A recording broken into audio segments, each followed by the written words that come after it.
discípulos no solo no terminan de reconocerle, sino que además no terminan de encajar eso del reino de Dios, eso de la misión. Parece como que todavía les falta un pequeño empujón. De hecho, después de 40 días apareciéndose resucitado, los Hechos de los Apóstoles, en el capítulo 1, nos cuentan cómo Jesús vuelve al cielo. Jesús se está despidiendo de ellos y de repente le preguntan: bueno, ¿es ahora cuando vas a reinstaurar la monarquía de Israel? Yo suelo decir que Jesús volvió al cielo de aburrimiento, porque no habían entendido nada. 3 años hablando del reino de Dios. Le han visto siendo condenado, y cuando le están juzgando ha dejado claro: mi reino no es de este mundo. Se ha mostrado resucitado y les ha mandado a hablar del reino de Dios. Y después de todo eso le siguen preguntando por la monarquía de Israel. ¿Qué les faltaba? Les faltaba el Espíritu Santo, que es el que les ayudará a comprenderlo todo. Fijaos que el Espíritu Santo, aunque hay en las últimas décadas un impulso de la espiritualidad, se habla mucho de la renovación carismática, de movimientos que tratan de reavivar pues la vida en el espíritu, la espiritualidad.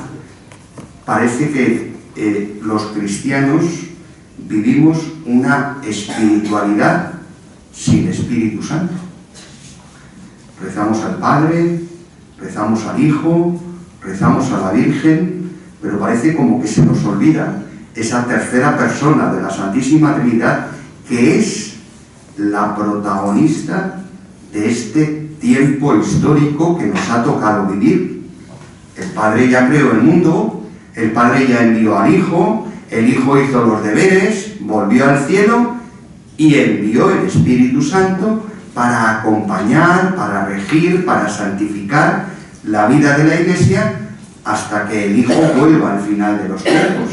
Y por tanto es el Espíritu el que anima, es el Espíritu el que discierne, es el Espíritu el que da la gracia, es el Espíritu el que nos lleva por los caminos del Evangelio. Y en cambio parece como que es el Espíritu el gran olvidado en esa espiritualidad cristiana. Pero ¿puede haber espiritualidad sin espíritu? Parece una contradicción, ¿verdad? Creo que en este último momento de los ejercicios tenemos que como reavivar el deseo de la vida en el espíritu. Tenemos que descubrir, redescubrir todas las caricias que el Espíritu Santo hace en nosotros. Por eso os invito a que nuestro último empujón en estos días de retiro, en esta última mañana, sea remitirnos a ese acontecimiento que marcó el antes y el después, que fue el pistoletazo de salida de esa última etapa en la historia de la que habla San Pablo, de la que habla San Juan, de la que hablan las cartas apostólicas, en la historia de la salvación. Estamos en los últimos tiempos, en los tiempos del Espíritu, en esa etapa final de la historia en la cual nos encaminamos hacia la plenitud del reino de Dios a la luz del Espíritu, iluminados por el soplo del Espíritu. Al cumplirse el día de Pentecostés, Pentecostés es la traducción al griego de la fiesta judía de Shavuot. Shavuot literalmente significa la fiesta de las semanas. En concreto es la fiesta de las 7 semanas. Es decir, 7 semanas después de la Pascua.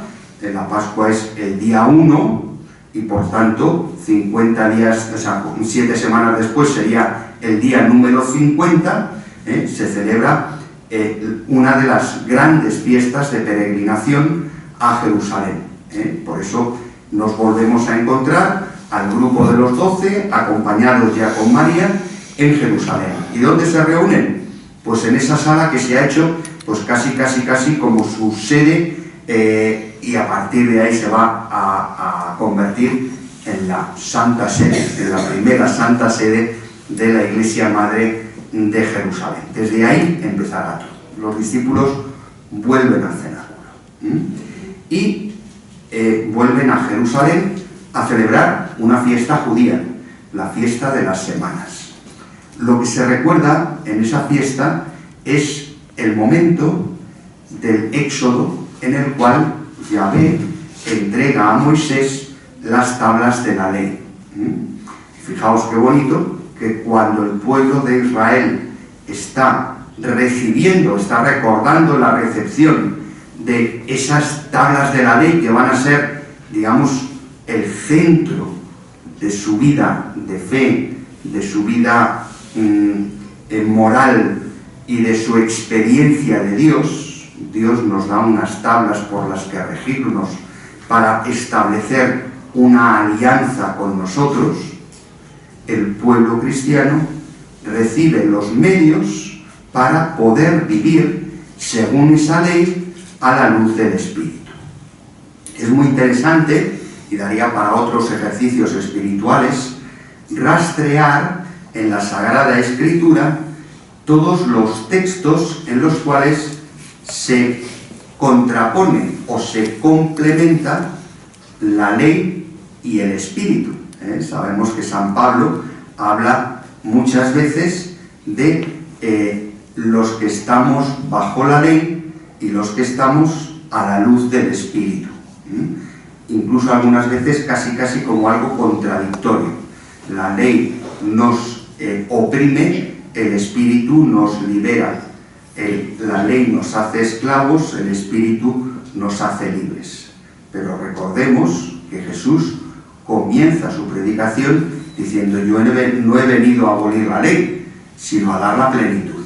Y esa plenitud de la ley será la vida en el Espíritu, que es el que nos capacita para vivir esa plenitud de la ley que descubríamos ayer en el mandamiento del amor.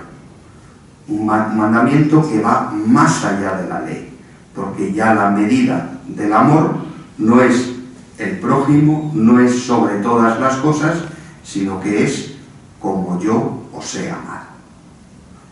Por tanto, estaban todos juntos en aquel lugar, en la fiesta de Pentecostés, en la que se celebraba la entrega de la ley. De repente se produjo desde el cielo un estruendo, como de un viento que soplaba fuertemente. Hablábamos estos días atrás del profeta Elías, y recordábamos cómo Elías en sus visiones estaba buscando a Dios y no lo encontró en la tempestad, no lo encontró en el volcán, no lo encontró en el fuego, sino en una brisa suave.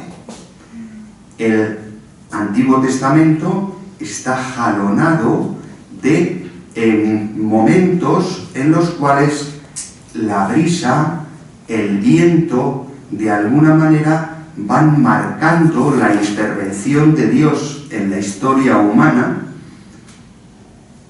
siempre como anunciándonos esa acción del Espíritu Santo. De hecho, es curioso que en todas las lenguas del Mediterráneo la palabra que define al Espíritu siempre es casi como una especie de susurro. En hebreo, la palabra Espíritu es la palabra ruach, que casi es como una respiración, ¿verdad? En griego, todos sabemos que el Espíritu se le llama pneuma. De ahí viene el neumático, porque es lo que contiene el aire. El neuma es el soplo, pneuma. En latín también spiritus. Me parece como si estuviéramos haciendo un viento suave a la hora de pronunciar el nombre del Espíritu.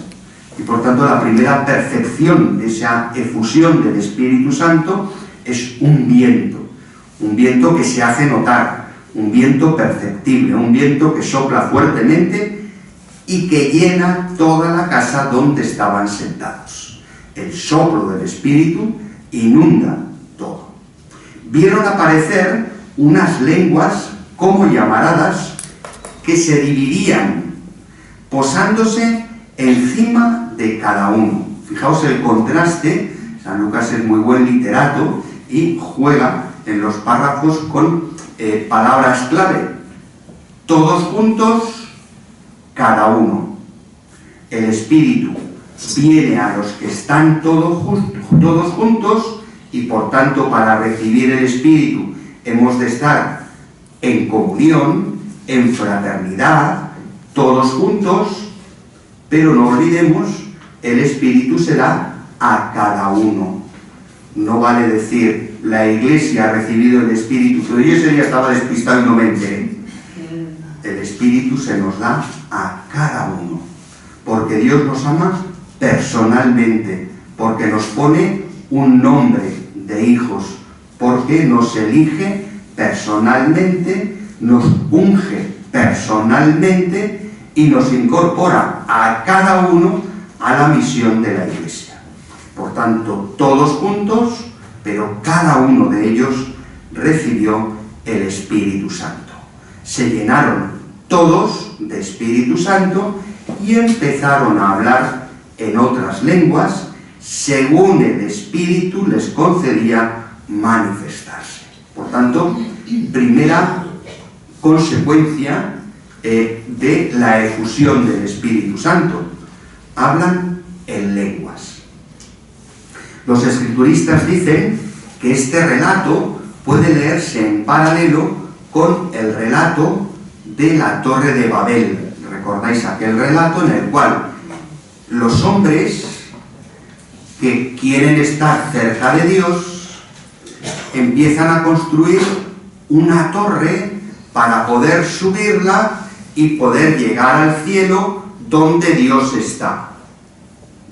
La consecuencia de ese acto, podríamos decir, de soberbia, de querer invadir el terreno de Dios, ¿cuál es? La dispersión de lenguas. Hasta entonces todos hablaban la misma lengua, a partir de entonces cada uno habla una lengua distinta para que el caos acontezca en la humanidad. La división de la humanidad, se nos dice de una manera alegórica, procede de la diversidad de lenguas, que es la consecuencia de querer ponernos en el sitio de Dios, de querer ascender hasta el sitio de Dios. Pentecostés es exactamente lo contrario. No son los hombres los que suben a Dios, es Dios el que desciende a los hombres, a todos y a cada uno. Y las consecuencias de ese descendimiento, de esa efusión del Espíritu, es que los hombres ya tienen la gracia de Dios y se entienden entre ellos. Aunque haya diversidad de lenguas, aunque haya gente, ahora lo veremos, de un montón de sitios, todos se entienden, porque los que han recibido el Espíritu Santo son capaces de comunicarse con todos. El pecado nos lleva a querer ocupar el sitio de Dios, y la consecuencia del pecado siempre es la división. Cuando dejamos que sea Dios el que baje a nosotros, el que descienda a nosotros, la consecuencia de esa efusión del Espíritu Santo es la comunión y la comunicación. Nos podemos entender entre nosotros porque todos hablamos el mismo lenguaje, que es el lenguaje del amor, que es el lenguaje de la fraternidad, que es el todos lo tienen todo en común. Recordáis que cuando, a partir de este capítulo 2 de los Hechos de los Apóstoles, en lo que se llaman los sumarios de los Hechos, hacen recapitulación de cómo viven los primeros cristianos, lo primero que dicen es que todos juntos lo tenían todo en común, acudían todos juntos al templo a orar, todos juntos escuchaban las enseñanzas de los apóstoles, es decir, la comunión les lleva a la comunicación del lenguaje y a la comunicación cristiana de bienes, a compartirlo todos. Residían entonces en Jerusalén judíos devotos venidos de todos los pueblos que hay bajo el cielo, al revés que en Babel. Al oírse este ruido, acudió la multitud y quedaron desconcertados porque cada uno los oía hablar en su propia lengua. Estaban todos estupefactos y admirados, diciendo: ¿no son galileos todos estos que están hablando? Parece que el hablar de Galilea era un hablar peculiar, Es decir, cuando estaban en Jerusalén y oían: mira, este tiene que ser de Galilea. Por eso reconocen a Pedro, porque tenía el acento de Galilea. Es como cuando un andaluz va al País Vasco, se le nota, ¿verdad? Hablamos la misma lengua, pero con distintos acentos. No son galileos estos que están hablando, que son muy cerrados y que se les entiende mal, pues les entendemos perfectamente, y no solo en nuestra lengua, sino en la lengua de todos. ¿Cómo es que cada uno de nosotros lo oímos hablar en nuestra propia lengua nativa? Entre nosotros hay partos, medos, elamitas, habitantes de Mesopotamia, de Judea, de Capadocia, del Ponto y Asia, de Frigia y de Panfilia, de Egipto y de la zona de Libia que limita con Cirene. Es decir, ¿qué es esto? Todos los pueblos de la tierra. ¿Os acordáis? Al comienzo de la vida pública de Jesús, Jesús es elevado a lo alto de un monte. Y en lo alto del monte se le aparece el demonio y le dice, desde allí se divisaban todos los reinos de la tierra. Y el diablo le dice: todo esto te lo daré si postrándote me adoras. No es la adoración de Dios al demonio lo que le hace dominar todos los reinos de la tierra. Es la acción del Espíritu sobre la Iglesia la que hace que Cristo pueda ser Señor de todos los pueblos de la tierra. Hay ciudadanos romanos, forasteros, tanto judíos como prosélitos. Hay también cretenses y árabes, y cada uno los oímos hablar de las grandezas de Dios en nuestra propia lengua. Los primeros pueblos son gente judía que vive en distintos sitios, pero luego habla también de prosélitos, es decir, de gente que se está acercando, que se está convirtiendo al judaísmo, e incluso cretenses y árabes, es decir, gente que no tiene nada que ver con el judaísmo como los ciudadanos romanos de los que hablaba antes. Estaban todos estupefactos. Segundo fruto del Espíritu, la estupefacción de aquellos que son destinatarios del mensaje. El mensaje supera la capacidad del mensajero, y eso es lo que produce la estupefacción. ¿Cuántas veces hemos escuchado a una persona sencilla de nuestros grupos de vida ascendente que leemos el Evangelio y nos da un testimonio de fe, de alegría, de esperanza, que nos quedamos estupefactos? Como esta persona, sin apenas cultura, sin apenas medios, es capaz de tener una espiritualidad tan profunda, a que todos nos ha pasado alguna vez en nuestras reuniones, cómo nos sorprendemos, cómo nos quedamos estupefactos de las cosas que el Espíritu hace en la gente sencilla, en la gente humilde, en la gente que sencillamente se deja guiar por el Espíritu Santo. Estaban todos estupefactos y desconcertados. diciéndose unos a otros: ¿qué será esto? ¿Sabéis cómo se dice qué será esto en hebreo? Maná. La palabra maná, el maná del desierto, significa literalmente ¿qué es esto? Es decir, es el nombre del asombro ante lo desconocido.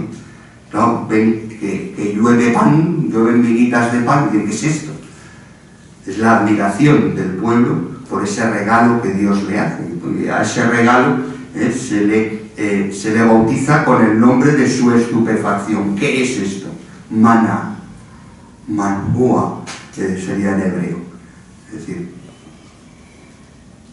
como Dios hizo llover desde el cielo el alimento, también hoy nos hace llover desde el cielo el Espíritu, que supone para nosotros una novedad.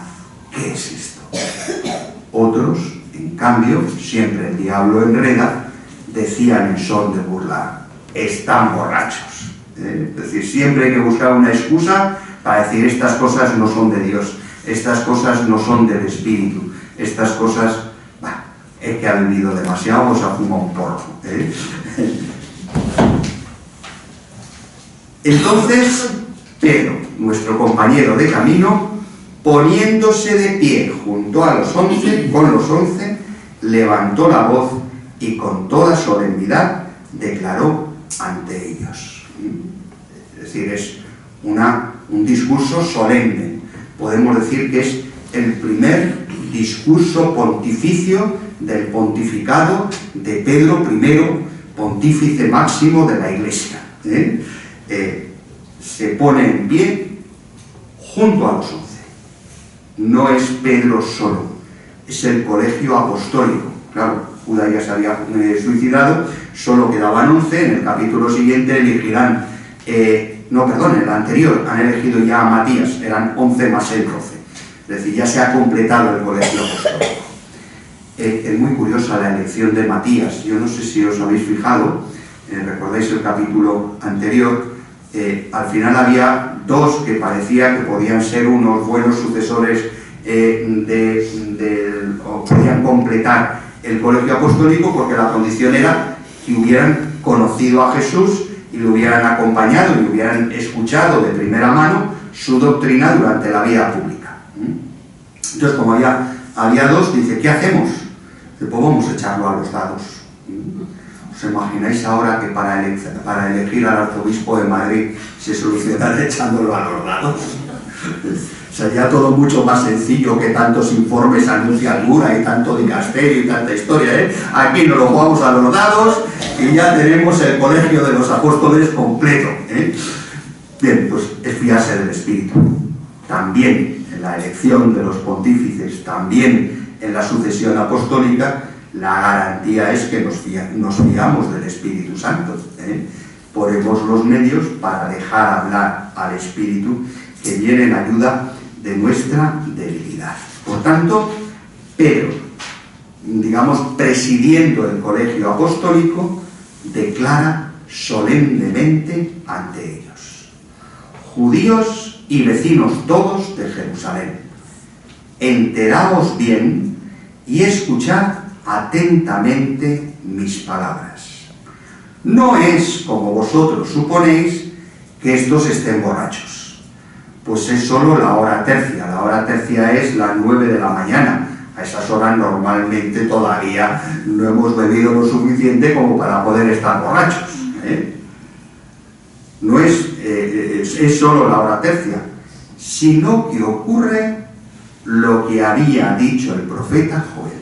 Es decir, la acción del Espíritu, tercera consecuencia, es la que nos hace descubrir la continuidad entre el Antiguo y el Nuevo Testamento. Es decir, nos hace proclamar que en Cristo se han cumplido todas las promesas y todas las esperanzas que nuestros padres tenían. Y es muy bonito, y he querido resaltar este texto porque precisamente es un texto